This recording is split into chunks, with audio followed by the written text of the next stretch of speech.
ദേശാഭിമാനി മുഖപ്രസംഗം 2024 സെപ്റ്റംബർ 26. തമിഴ്നാട് ഗവർണറുടേത് രാജ്യവിരുദ്ധ പ്രസംഗം. സംസ്ഥാന ഗവർണർമാർ ഭരണഘടനയെ തള്ളിപ്പറയുന്ന സ്ഥിതിയിലേക്ക് രാജ്യം മാറുന്നത് അത്യന്തം ഗുരുതരമാണ്. തമിഴ്നാട് ഗവർണർ RN രവി ഇന്ത്യയുടെ മതനിരപേക്ഷത യൂറോപ്യൻ ആശയമാണെന്ന് പൊതുപരിപാടിയിൽ പ്രസംഗിച്ചത് സംഘപരിവാർ ഭരണം രാജ്യത്തെ എങ്ങോട്ട് നയിക്കുന്നുവെന്നതിന്റെ ഏറ്റവും പ്രകടമായ തെളിവാണ്. ഭരണഘടന അനുസരിക്കാൻ ബാധ്യസ്ഥനാണെന്ന് പ്രതിജ്ഞയെടുത്ത് അധികാരമേറ്റ ഗവർണർ ഭരണഘടനയെ തള്ളിപ്പറഞ്ഞ് ഒരു നിമിഷം പോലും ആ സ്ഥാനത്ത് തുടരാൻ യോഗ്യനല്ല.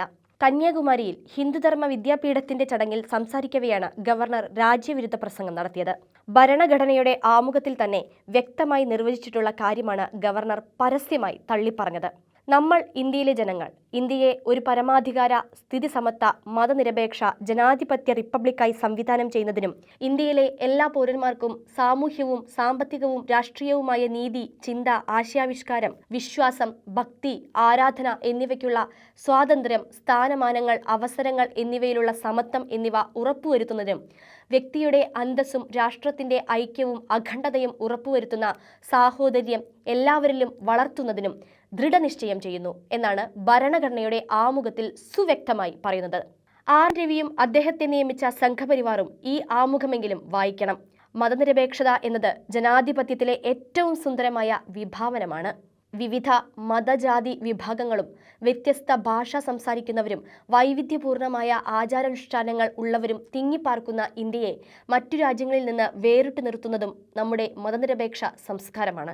75 വർഷമായി നാം സംരക്ഷിച്ചുവന്ന മതനിരപേക്ഷത ഇന്ത്യൻ സംസ്കാരമല്ലെന്ന പ്രതികരണം ഗവർണർ പദവിയിൽ ഇരിക്കുന്നയാളിൽ നിന്നുണ്ടാകുന്നത് നാക്കുപിഴയെന്നോ സ്വാഭാവികമെന്നോ പറയാൻ കഴിയില്ല. തികച്ചും ആസൂത്രിതമായി സംഘപരിവാർ നടപ്പാക്കാൻ ലക്ഷ്യമിടുന്ന പദ്ധതിയുടെ ബഹിർസ്ഫുരണമാണ്. ചില വിഭാഗങ്ങളെ പ്രീണിപ്പിക്കാനാണ് മതനിരപേക്ഷത ഭരണഘടനയുടെ ഭാഗമാക്കിയതെന്ന് ഗവർണർ തുടർന്ന് പറയുമ്പോൾ കാര്യം കുറച്ചുകൂടി വ്യക്തമാകുകയാണ്. പരമ്പരാഗതമായി ഇവിടെ ജനിച്ചു വളരുന്നവരെല്ലാം ഇന്ത്യക്കാരാണെന്ന് അംഗീകരിക്കാനുള്ള ഹൃദയവിശാലതയാണ് മതനിരപേക്ഷതയുടെ കാതൽ. ഏതു മതത്തിൽപ്പെട്ടവരായാലും നാം എല്ലാം മനുഷ്യരാണെന്ന സാമാന്യ ബോധമാണ് ഏതൊരു ഇന്ത്യക്കാരനെയും നയിക്കേണ്ടതെന്നാണ് ഭരണഘടന ഊന്നിപ്പറയുന്നത്. എല്ലാവർക്കും നീതിയും സമത്വവും ലഭിക്കണം. എന്നാൽ RSS ആശയങ്ങളാൽ നയിക്കുന്ന NR രവിക്ക് അങ്ങനെ ചിന്തിക്കാൻ സാധിക്കില്ല. ലോകം കണ്ടതിൽ വെച്ച് ഏറ്റവും മനുഷ്യവിരോധിയും ക്രൂരനും ഫാസിസ്റ്റുമായ അഡോൾഫ് ഹിറ്റ്ലറുടെ ആശയങ്ങളിൽ പ്രചോദിതരായി രൂപം കൊണ്ട RSSന് മതനിരപേക്ഷതയെന്ന വാക്ക് കേൾക്കുന്നത് തന്നെ കലിയായിരിക്കും. ജർമ്മൻ ദേശീയത, കമ്മ്യൂണിസ്റ്റ് വിരുദ്ധത, ജൂതവിരുദ്ധത എന്നിവയിലൂന്നിയായിരുന്നു ഹിറ്റ്ലറുടെ വളർച്ച.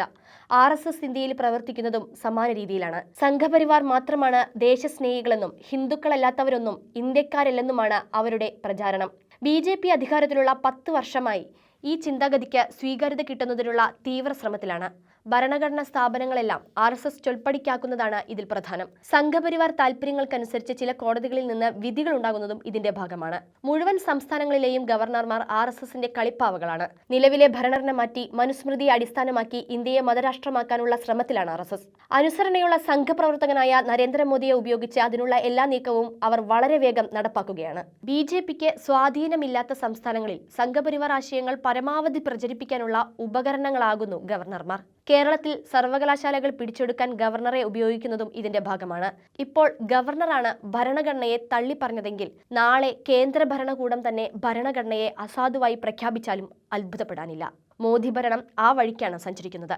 ഇന്ത്യൻ ജനത ഒറ്റക്കെട്ടായി ഇതിനെ പ്രതിരോധിച്ചില്ലെങ്കിൽ പാകിസ്ഥാനെയും അഫ്ഗാനിസ്ഥാനെയും പോലെ മതരാഷ്ട്രമാകും നമ്മുടെ രാജ്യവും.